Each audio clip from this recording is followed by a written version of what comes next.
Last night, the U.S. Supreme Court rejected an appeal in a case in which veterans sought to sue private military defense contractors for allegedly making them sick by burning toxic materials and garbage of all kinds in war zones. Hari Srinivasan has an update to our original story. You have to breathe or you die, and sometimes even the soot would fly out of the burn pits and get on your uniform or on your vehicle. Retired Army Lieutenant Colonel Rick Lamberth served a number of tours in Iraq and Afghanistan, and besides fighting a war, he was fighting to breathe. That is what we live next to. Throughout both Iraq and Afghanistan, the American operations there burned thousands of tons of trash and material over the years. And for the past decade, veterans of those wars have sued a number of major defense contractors, including KBR, for the way they disposed of garbage on military bases. All kinds of things went up in smoke, including items that are toxic when burned, such as batteries, paint, solvents, and tires, plastic water bottles, styrofoam, and shipping materials, such as plastic wrap. We spoke to Lamberth 4 years ago. He told us exposure to burn pit smoke caused lung ailments that forced him to use inhalers.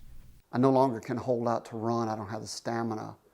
At one time I could go run 5 or 6.5 miles at a time, a 10K at a time. And a lot of times even during the day I cough and people look at me like I'm a smoker. And I have a lot of phlegm and a lot of mucus from it. Sometimes it's embarrassing. Hundreds of thousands of veterans who served in these wars were exposed to this kind of smoke because it permeated the bases where they lived. Starting in 2008, veterans began filing lawsuits.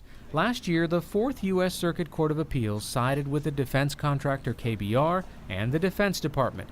The court said it had no jurisdiction to rule on the case and that KBR was acting under the orders of the U.S. military.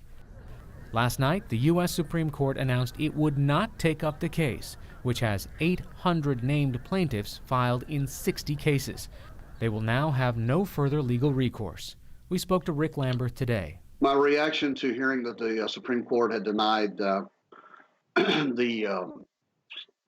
case about the burn pits, it was upsetting, disconcerting. The system and the politicians just sacrificed the veterans again. It's just the modern day equivalent to Agent Orange, and they're going to wait till the maximum number of veterans die off. KBR, on the other hand, issued a statement saying the Supreme Court made the correct decision and we're pleased that this legacy case has reached final resolution. And they said the courts confirmed that, quote, the U.S. military made all the key decisions regarding waste management in the war zone. As KBR has consistently stated, the limited number of burn pits operated by KBR were operated at the direction and under the control of the U.S. military. Veteran activists say they will now ask Congress to pass legislation to provide medical and financial assistance for those whose lives have been injured from exposure to burn pit smoke. For the PBS NewsHour, I'm Hari Srinivasan.